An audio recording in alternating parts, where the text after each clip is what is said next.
One thing I really liked about writing this new book was going back to the 80s, because when we first met Rebus in Noughts and Crosses, he'd already been a cop for quite a few years, and there was a lot of stuff we didn't know, a lot of cases he'd worked on, a lot of people he'd worked with that we didn't know anything about. And going back to that period in this new book allowed me to bring some of those characters in, some of those stories in. It was almost like writing a historical novel. There were no computers in general, nobody had mobile phones, the fax machine was still a kind of god sitting in the corner of the office. Because this book takes us back to 85. Rebus is still married in 85. At least I think he is. He is in my version of events. I went back and checked Noughts and Crosses, and it looked like he had been married until fairly shortly before that book took place. So we get his relationship with his daughter, who back then was 12.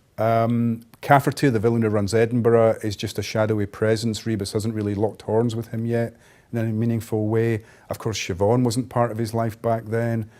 Some of the characters that we got to know during the series are not in this book, because back in 85 they didn't exist in Rebus's world. So it was interesting going back to that period and interviewing lots of cops, retired cops, about the kind of shenanigans they got up to in Edinburgh in the 80s, and thinking to myself, is any of this believable?